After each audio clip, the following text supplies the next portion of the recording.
നമസ്കാരം. പ്രസാദ് വൈദ്യർ, കേന്ദ്ര മാന്ത്രിക വൈദ്യമഠം. 30/3/2025 ശേഷം ആണ് നമുക്ക് കണ്ടകശനിയുടെ രാശിമാറ്റം വരുന്നത്. അതിൽ കണ്ടകശനി, ഏഴരശനി, അഷ്ടമശനി അങ്ങനെയുള്ള ശനി ദോഷങ്ങളെ കൊണ്ട് നമുക്ക് അനുഭവിക്കേണ്ടി വരുന്ന ദോഷങ്ങളെ കുറിച്ചാണ് പറയുന്നത്. 3/6/2027 വരെയാണ് ഈ ശനി അടുപ്പിച്ച് നിൽക്കുക. അതിനുശേഷം 3 മാസത്തിന് ശേഷം നമുക്ക് രാശിമാറ്റം വരും.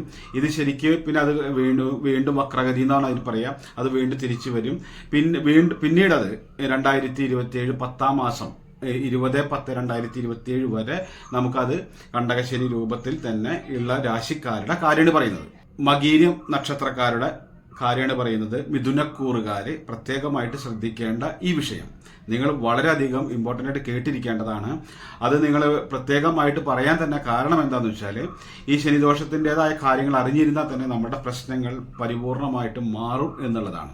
അപ്പോൾ സ്കിപ്പ് ചെയ്യാതെ കണ്ടാൽ മാത്രമാണ് നിങ്ങൾക്ക് പൂർണ്ണമായിട്ട് ഇത് മനസ്സിലാവുള്ളൂ. കണ്ടകശനി, ഏഴരശനി, അഷ്ടമശനി അങ്ങനെ ശനിദോഷങ്ങളെ കൊണ്ടാണ് ഏറ്റവും കൂടുതലായിട്ട് പ്രതിസന്ധികളും പ്രശ്നങ്ങളും വരാറ്. ഈ സമയത്ത് അനുഭവിക്കേണ്ടി വരുന്ന ഒരു ദോഷങ്ങൾ എന്തൊക്കെയാണ് എന്ന് പറഞ്ഞുതരാം. തൊഴിൽ നഷ്ടം, മാനഹാനി, അപമാനം, അപവാദം, കർമ്മപരമായിട്ടും കലഹം, നമ്മൾ ചെയ്യുന്ന കാര്യങ്ങളിലൊക്കെ പതനങ്ങൾ വരിക, അങ്ങനെ ബന്ധുമിത്രാദികളിൽ നിന്നും അകൽച്ച വരിക, കൂട്ടായിട്ട് അല്ലെങ്കിൽ ഷെയറായിട്ട് പാർട്ട്ണറായിട്ട് നടത്തുന്ന സ്ഥാപനങ്ങൾക്കൊക്കെ നഷ്ടങ്ങൾ നമുക്കും നേട്ടങ്ങൾ പാർട്ട്ണർക്കും കിട്ടുന്ന തരത്തിലുള്ള ദോഷങ്ങളായിട്ട് വരിക. ഇതുപോലുള്ള എല്ലതും നശിച്ച് നാട് വിട്ടു പോകേണ്ടി വരുന്ന അവസ്ഥ വരിക, നമ്മളെ ആർക്കും കണ്ടുകൂടായിക വരിക. ഇതൊക്കെയാണ് ഇതിന്റെ എല്ലാ തരത്തിലും പതനം വരുന്ന ഒരു പ്രശ്നമാണ് കണ്ടകശനി, ഏഴരശനി, അഷ്ടമശനി ഈ ശനി ദോഷങ്ങളിൽ കൊണ്ടുവരിക. ഇത് 2.5 വർഷമാണ്. ഈ 2.5 വർഷക്കാലത്തിനുള്ളിൽ ഇതൊക്കെ തന്നെ എല്ലാവർക്കും ഇത് ഒരുപോലെ തന്നെ ഫലിച്ചോളണം എന്നില്ല. നിങ്ങളുടെ നക്ഷത്രം ഏതാണോ ആ നക്ഷത്രത്തിന്റെ വയസ്സിന് അനുസരിച്ചിട്ടുള്ള ദശകൾക്ക് വ്യത്യാസം ഉണ്ടായിരിക്കും. അതുപോലെ തന്നെ നമ്മുടെ ഇതിന്റെ ദശകൾക്ക് വ്യത്യാസം ഉണ്ടായിരിക്കും. നമ്മളെ അപഹാരങ്ങൾക്ക് വ്യത്യാസം ഉണ്ടായിരിക്കും. ഇതിനൊക്കെ അനുസരിച്ചിട്ട് ഇതിന്റെ ഫലത്തിന് മാറ്റം വരും. ചില ആളുകൾക്കൊക്കെ ശുക്രദശയായിരിക്കും.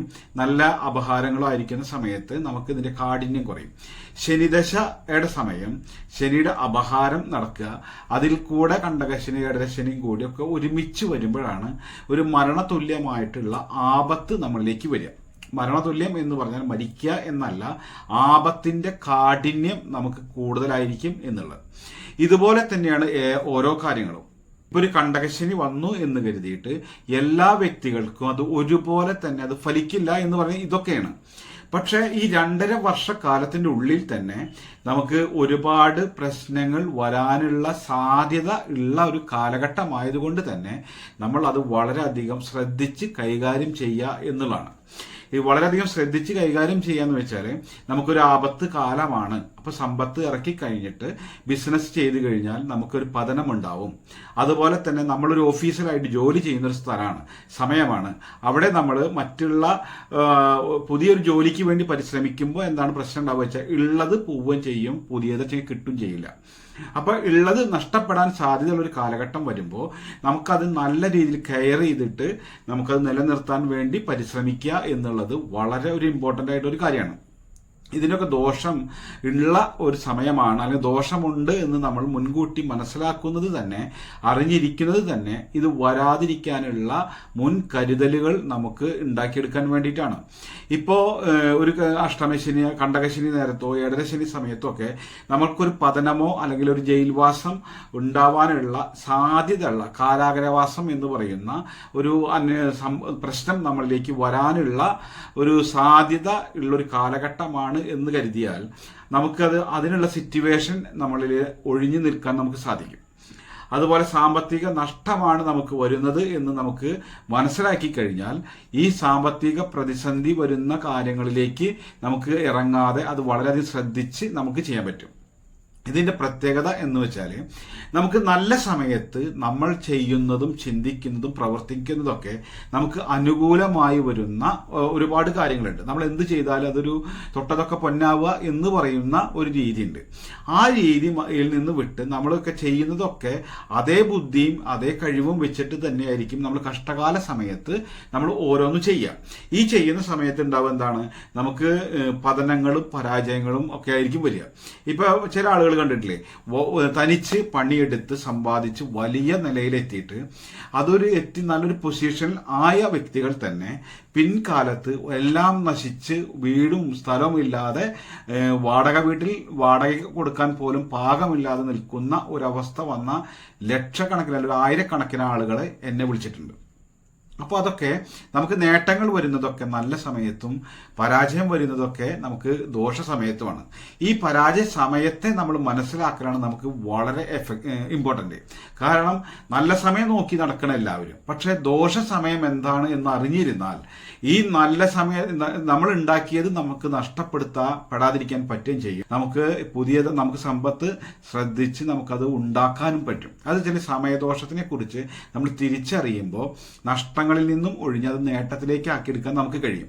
അതുകൊണ്ടാണ് നമുക്ക് ജനങ്ങൾ ഒരു ജ്യോതിഷ ഫലം പറയുന്ന സമയത്ത് അല്ലെങ്കിൽ ഒരു ജാതകം വായിക്കുന്ന സമയത്തൊക്കെ പുകഴ്ത്തിയിട്ട് പറയും, ഇന്ന നക്ഷത്രക്കാർ തൊട്ടതൊക്കെ പൊന്നായിരിക്കും, അതായിരിക്കും, ഇതായിരിക്കും, അങ്ങനെ ഇങ്ങനെ ഗജകേസരി യോഗം എന്നൊക്കെ പറഞ്ഞാണ്ട് സുഖിപ്പിക്കും നമ്മളെ. എന്നിട്ട് നമ്മൾ ചെയ്യുന്നതൊക്കെ ആപത്തിലേക്ക് വരികയും ചെയ്യും. അതൊക്കെ ചില ആളുകളുടെ ഒരു ശൈലികളാണ്. പക്ഷെ നമ്മൾ പറയുന്നത് എന്താണെന്ന് വെച്ചാൽ നമ്മൾ നമ്മുടെ ദോഷങ്ങളെ മനസ്സിലാക്കുക, എന്നിട്ട് നമ്മൾ പ്രവർത്തിച്ചാൽ നമുക്ക് ദോഷം വരാതിരിക്കുകയും ചെയ്യും. നമുക്ക് ഈ ഒരു കാലഘട്ടത്തിന്റെ ദുരിതം നമുക്ക് അനുഭവിക്കാതിരിക്കാൻ സാധിക്കും. അതാണ് ഇമ്പോർട്ടന്റ്. നമുക്ക് സാമ്പത്തിക നഷ്ടം വരില്ല. എല്ലാ പ്രശ്നങ്ങളിൽ നിന്നും നമുക്ക് എന്തെന്ന് പറയുക, കരകയറാനോ അല്ലെങ്കിൽ നമുക്ക് ആപത്ത് വരാതിരിക്കാനോ നമുക്ക് കഴിയും. ഇതാണ് നമുക്കൊരു പ്രധാന ഘടകം. ചില ആളുകൾ കമന്റ് ഇടും, നിങ്ങൾ വെറും നെഗറ്റീവ് എഫക്റ്റ് മാത്രമാണ് പറയുന്നത് എന്നുള്ളത്. നമ്മൾ അറിഞ്ഞിരിക്കേണ്ടത് എന്താണെന്ന് വെച്ചാൽ നമ്മളുടെ വീഴ്ച ഉണ്ടോ എന്നുള്ളതാണ്. നമുക്ക് നല്ല കാലം വെച്ചെങ്കിൽ നമുക്ക് ഒരാൾ പറയണ്ട, നല്ല കാലത്ത് നമുക്ക് ജീവിതത്തിൽ ഉയർന്നു വരാലോ.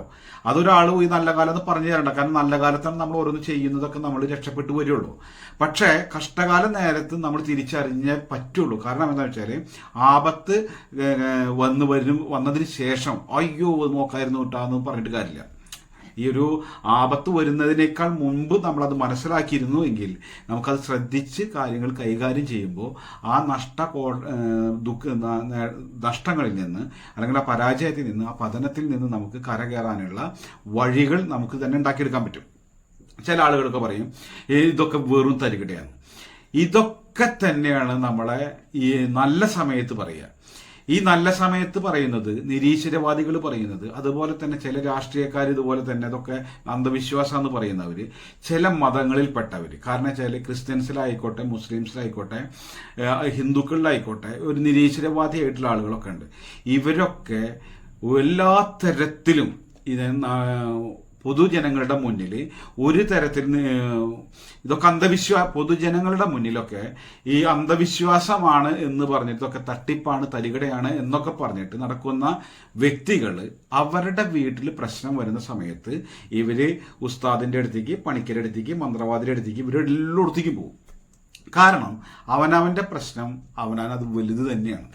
നമ്മൾ നിരീശ്വരവാദിയായിട്ടിരിക്കുമ്പോൾ നമുക്കിതൊന്നും പ്രശ്നമല്ല എന്നുള്ള തരത്തിൽ നമുക്ക് നിൽക്കാം. പക്ഷെ നമ്മളെ മക്കൾക്കൊരു ആപത്ത് വരുന്ന സമയത്ത് അതിന് എന്താണ് അതിന്റെ തട അല്ലെങ്കിൽ എന്താണ് അതിന്റെ പ്രതിവിധി എന്നുള്ളത് നമ്മൾ അന്വേഷിക്കുമ്പോൾ എന്ത് ചെയ്താലാണ് ഇതിന് മാറ്റം കിട്ടുക, എന്താണ് ഇതിന്റെ പ്രതിവിധി, എന്താണ് ഇതിന്റെ പരിഹാരം എന്നുള്ളത് ലോകം മുഴുവൻ അന്വേഷിക്കും. ഇത് മുജാഹിദരായിക്കോട്ടെ, ജമായത്തരായിക്കോട്ടെ, ഇനി എല്ലാ ക്രിസ്ത്യൻസ് ആയിക്കോട്ടെ, ഹിന്ദുക്കളിൽ ഏത് നിരീശ്വരവാദി ആയിക്കോട്ടെ, എല്ലാ ആളുകളും നമ്മളെ അടുത്തേക്ക് വന്നവരാണ്. കാരണം എന്താന്ന് വെച്ചാൽ പ്രശ്നത്തിന് ഉണ്ടാവുമ്പോഴാണ് നമ്മൾ വോട്ടുക. കാരണം ഇതൊക്കെ അതുവരെയൊക്കെ നിരീശ്വരവാദി ആയിക്കോട്ടെ എല്ലാവരും പുച്ഛിക്കാനും കളിയാക്കാനും വരും. പക്ഷെ അവനവന്റെ വീട്ടില് ആപത്തോ പ്രശ്നം വന്നു കഴിഞ്ഞാൽ ഇതൊക്കെ ഒക്കെ ഓടും. കാരണം എന്താന്ന് വെച്ചാൽ ഈ ജ്യോതിഷ ഫലം പറയുന്ന ആളുകൾക്കൊക്കെ എന്താണ് ഒരു പ്രത്യേകത ഉണ്ട്. കാരണം വെച്ചാൽ ഇവർക്കൊരു രാശിമാറ്റം വരുന്ന സമയത്തോ അല്ലെങ്കിൽ എന്തെങ്കിലും ഒരു സിറ്റുവേഷൻ വന്നെങ്കിൽ മാത്രമാണ് ഇവർക്ക് ഫലം പറയാനുള്ള ജ്യോതിഷം പറയാനുള്ള അവസരമുള്ളൂ. അല്ലെങ്കിൽ ഒരു വീഡിയോ ചെയ്യുന്ന ആളുകൾക്ക് അപ്പൊ എന്താണെന്ന് വെച്ചാൽ വ്യാഴമാറ്റം അല്ലെങ്കിൽ ചൊവ്വയുടെ മാറ്റം, അത് ശനിയുടെ മാറ്റം, അതുപോലെ ഓരോ ഗ്രഹങ്ങളുടെ മാറ്റങ്ങൾക്കനുസരിച്ചാണ് ഇതിന്റെ ഫലങ്ങളൊക്കെ നമുക്ക് മാറ്റി പറയേണ്ടതായിട്ടുള്ളൂ. അപ്പോൾ ഒരു പണിയില്ലാണ്ടിരിക്കുന്ന ആളുകൾ എന്ത് ചെയ്യും വെച്ചാൽ തിങ്കളാഴ്ച ഫലം, ഞായറാഴ്ച ഫലം, പിന്നെ ചൊവ്വാഴ്ച ഫലം, ബുധനാഴ്ച ഫലം, ഈ ഒരു ദിവസം കൊണ്ടൊക്കെ ഒരു നക്ഷത്രത്തിന്റെ ഫലങ്ങൾ പറഞ്ഞിട്ട് വീഡിയോ ഇടുന്ന കുറെ ആൾക്കാരുണ്ട്. അതൊക്കെ ഒരു ജീവിതമാർഗം എന്ന് പറയുന്നത് പോലെ എന്തെങ്കിലുമൊക്കെ പറയേണ്ട വെച്ചിട്ട് പറയാൻ വേണ്ടി ജ്യോത്സ്യന്മാരായിട്ട് ഇരിക്കുന്ന കുറെ ആൾക്കാരുണ്ട്. ഇതുപോലെ തന്നെ ജ്യോത്സ്യൻ തന്നെ ജ്യോതിഷത്തെ മൊത്തം കുറ്റം പറയും. ഇത് വശീകരണം ഉണ്ടോ, മറ്റതുണ്ടോ, അതുപോലെ തന്നെ ശത്രുസംഹാരം ഉണ്ടോ, ഒരാൾ വിചാരിച്ചാൽ നമ്മളെ കൊല്ലാൻ പറ്റുമോ, ഇതൊക്കെ പറഞ്ഞിട്ട് കുറെ ആൾക്കാരുടെ സംശയങ്ങളും കത്തുവായിക്കലും കാര്യങ്ങളൊക്കെ കേട്ടുകൊണ്ട് മറുപടി പറയുന്നവരുണ്ട്. പക്ഷെ അവരുടെ അരയിൽ തപ്പിയൊക്കെ ചിലപ്പോൾ ഒരു 150 അലസ് ഉണ്ടാവും. കാരണം പണ്ടത്തെ പ്രേംകുമാർ സിനിമയിൽ പറഞ്ഞ എന്റെ പല സിനിമയിലും കാണിക്കേണ്ട പോലെ നിരീശ്വരവാദിനെ ആരെ തപ്പി നോക്കി വെക്കുമ്പോൾ ആകെ രസമെന്നുള്ളത്. അപ്പൊ അതുപോലെ തന്നെയാണ് ഇവരൊക്കെ വീഡിയോയ്ക്ക് വേണ്ടിയിട്ടോ ചാനലിന് വേണ്ടിയിട്ടൊക്കെ നിരീശ്വരവാദിത്വം ഒക്കെ വല്ലാണ്ട് ഡയലോഗൊക്കെ അടിക്കും. കാരണം എന്താന്ന് വെച്ചാൽ അതും അവരുടെ ജീവിതമാർഗമാണ്. കാരണം കുറ്റം പറഞ്ഞിട്ട് കാശുണ്ടാക്കുന്ന അപ്പോൾ വേണ്ടാത്തവരും അത് കേൾക്കാനുണ്ടാകും. പക്ഷെ ആപത്ത് വരാതിരിക്കാനും വന്നതിന് ശേഷം നമ്മളത് അയ്യോന്ന് പറയാതിരിക്കാനും ഇതൊക്കെ നമ്മൾ ശ്രദ്ധിക്കേണ്ട കാര്യം തന്നെയാണ്. കാരണം എന്താണെന്ന് വെച്ചാൽ ഓരോ വ്യക്തികളുടെയും പ്രയത്നവും കാര്യങ്ങളൊക്കെ നല്ല രീതിയിലായി വന്നിട്ട് നല്ല പഠിപ്പുള്ള ആളുകൾ, നല്ല രീതിയിലുള്ള കഴിവുള്ള ആളുകൾ ഇതൊന്നും പ്രയോഗിക്കാൻ പറ്റാണ്ട് ദുർബലനായിട്ടിരിക്കുന്ന ആളുകളുണ്ട്. ഇവർക്കൊക്കെ നല്ല കഴിവുള്ളവരാണേനും പക്ഷെ ഇതുപോലെ തന്നെയാണ് ഒന്നിനും കഴിയാത്തവര് നല്ല രീതിയിലുള്ള സാമ്പത്തിക പുരോഗതി കൈവരിക്കുന്ന ആൾക്കാരുമുണ്ട്. അപ്പോൾ ഓരോ വ്യക്തികൾക്കും ഓരോരുടെ കഴിവുണ്ടെങ്കിലും ആ കഴിവ് പ്രകടിപ്പിക്കാനും പ്രവർത്തിക്കാനും ഒക്കെ നമുക്ക് പറ്റുന്നതൊക്കെ അത് നമ്മുടെ ഒരു എന്താ പറയുക നല്ല സമയത്തിന്റെയും നല്ലൊരു കാലത്തിന്റെയും നല്ലൊരു ചിന്തയുടെയും ഒരു ഈശ്വരാനുഗ്രഹത്തിന്റെയും പിന്നിലാണ്. എല്ലാവർക്കും എല്ലതും സാധിക്കില്ല. പക്ഷെ പറ്റണത് ഓരോരുത്തരുടെ കുടുംബം നോക്കാനും ഓരോരുത്തരുടെ വഴികൾ ഉണ്ടാവാനും വേണ്ടി നമ്മൾ ശ്രമിച്ചേ പറ്റുള്ളൂ. ഈ ശനിദോഷത്തിന്റെ സമയത്ത് ഏഴരശനി, കണ്ടകശനി, അഷ്ടമശനി ഇതുപോലുള്ള ഈ ശനിദോഷ സമയത്ത് നമ്മൾ ചെയ്യേണ്ടത് കണ്ടമാനം പൈസ ചെലവാക്കിയിട്ട് കാര്യമില്ല. ഇതൊക്കെ ഏഴരശനി 7.5 കൊല്ലവും കണ്ടകശനി 2.5 കൊല്ലവും അഷ്ടമശനിയും 2.5 കൊല്ലാണ്.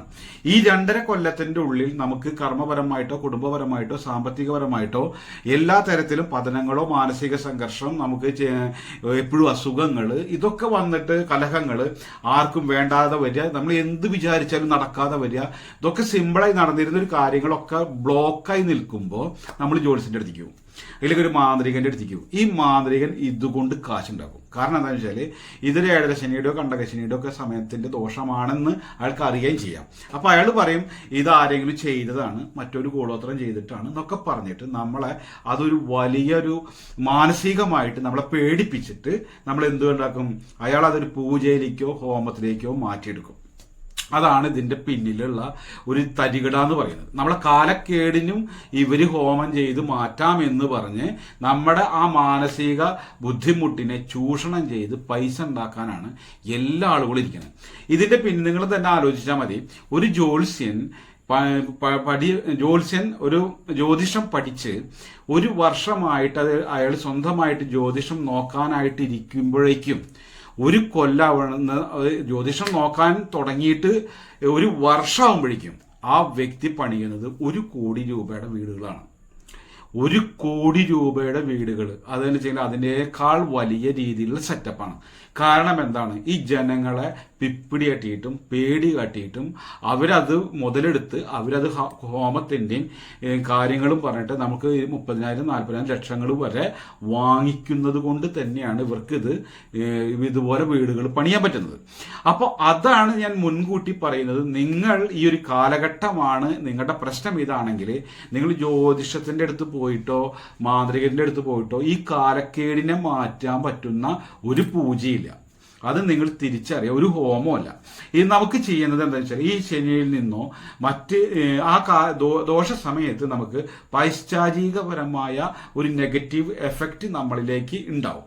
ഈ ഉണ്ടെങ്കിൽ ഉണ്ടാവുന്ന വ്യക്തികൾക്ക് അനുഭവത്തിൽ വന്നെങ്കിൽ മാത്രം മതി.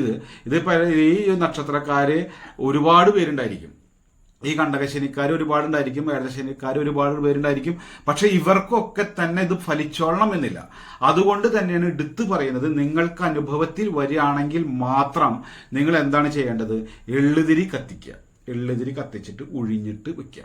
അത് അയ്യപ്പന്റെ അമ്പലത്തിൽ പോയിട്ടാണ് കത്തിക്കേണ്ടത്. അപ്പൊ ഈ എള്ളും എണ്ണയും കൂടി കത്തുമ്പോൾ ഉണ്ടാകുന്ന പ്രകമ്പനം, ആ വൈബ്രേഷനാണ് നമുക്ക് ഈ നെഗറ്റീവിനെ, എഫക്റ്റിനെ ഒഴിവാക്കി കളയാൻ പറ്റുന്നത്. അപ്പോൾ നിങ്ങളൊരു ക്രിസ്ത്യാനി ആയിക്കോട്ടെ, നിങ്ങളൊരു മുസ്ലിംസ് ആയിക്കോട്ടെ, അപ്പൊ നിങ്ങൾക്ക് അമ്പലത്തിൽ പോയി കത്തിക്കാൻ ബുദ്ധിമുട്ടായിരിക്കും. അപ്പൊ എന്താണ്, നിങ്ങളുടെ ഇഷ്ടപ്പെട്ട ദേവന്റെ മന്ത്രം ജപിച്ചുകൊണ്ട് നിങ്ങൾ എള്ളുണ്ടാക്കി ഒരു കിഴി പോലെ ഉണ്ടാക്കുക. ഒരു കിഴി പോലെ ഉണ്ടാക്കിയിട്ട് എള്ളുതിരി എന്ന് പറയുന്നത് ഒരു സംഭവമുണ്ട്. ആ ഒരു ഇതിൽ തുണിയിൽ വെച്ച് കുറച്ച് എള്ളിട്ട് കെട്ടിയതിന് ശേഷം നമ്മൾ എന്താണ്, അത് എണ്ണയിലോ വെളിച്ചെണ്ണയിലോ മുക്കിയിട്ട് അതൊരു ചിരാതിലോ ഏതെങ്കിലും ഒരു പാത്രത്തിൽ വെച്ച് അത് കത്തിച്ചിട്ട് നന്നായി നിങ്ങളുടെ ഇഷ്ടപ്പെട്ട ദേവനെ മനസ്സിൽ പ്രാർത്ഥിച്ചുകൊണ്ട് 8 തവണ ഒഴിഞ്ഞിട്ട് അത്, അല്ലെങ്കിൽ 21 തവണ, 11 തവണ, 16 തവണ ഒക്കെ ഒഴിയാം. ഇത് ഒഴിഞ്ഞിട്ട് നിങ്ങളത് വീടിന്റെ അകത്ത് വെച്ച് ഒഴിഞ്ഞിട്ട് വീടിന് പുറത്ത് നിങ്ങളത് കൊണ്ടുവയ്ക്കണം. എന്ന് വെച്ചാൽ വീടിന്റെ മുറ്റത്തോ അല്ലെങ്കിൽ കൊണ്ടുവച്ചതിന് ശേഷം അത് കത്തി കഴിഞ്ഞതിന് ശേഷം ആ ചാരം കളഞ്ഞിട്ട് നമ്മളത് കഴുകിയിട്ട് അകത്തെടുത്ത് വെക്കുക. അത് ആഴ്ചയിൽ ഒരു ദിവസം വെച്ച് ചെയ്താൽ മതി. ഇതാണ് ഇതിന് ശനി ദോഷത്തിന്റെ പ്രതിവിധി എന്ന് പറയുന്നത്. ഹിന്ദുക്കളാണെങ്കിൽ അയ്യപ്പ ക്ഷേത്രത്തിൽ പോയിട്ട് കത്തിക്കാൻ പറ്റുകയാണെങ്കിൽ അങ്ങനെ ചെയ്യുക. അതല്ലെങ്കിൽ വീട്ടിൽ തന്നെ ഇതുപോലെ എള്ളുതിരി ഉണ്ടാക്കിയിട്ട് വീടിന്റെ അകത്ത് നിന്ന് ഒഴിഞ്ഞിട്ട് അത് വീടിന്റെ മുറ്റത്ത് നിങ്ങളത് കൊണ്ടുപോയി വെക്കുക. അതൊരു പാത്രത്തിലോ ചിരാതിലോ അങ്ങനെ വെച്ചിട്ടാക്കാം. അങ്ങനെ ചെയ്യുമ്പോൾ ഹിന്ദുക്കളാണെങ്കിൽ സ്വാമി ശരണമയ്യപ്പ എന്ന് പ്രാർത്ഥിച്ച് ചെയ്തേക്കാം. പിന്നെ അയ്യപ്പന്റെ മൂലമന്ത്രം അറിയുന്നവരുണ്ടെങ്കിൽ അതായിട്ടാവാം. ഇത് ചെയ്തു കഴിഞ്ഞാൽ സെറ്റായി. ഇനി ഇതിനേക്കാൾ വളരെയധികം പൈശാചികപരമായിട്ട് രോഗങ്ങളും ബുദ്ധിമുട്ടുകളും പ്രശ്നങ്ങളും വരികയാണെന്നുണ്ടെങ്കിൽ നിങ്ങൾ ഈ ഒരു സാധനമാണ് പോക്കിക്കേണ്ടത്. കിരിയാത്ത, പീനാറി, കുന്തിരീക്കം, വയമ്പ്, കർലകം.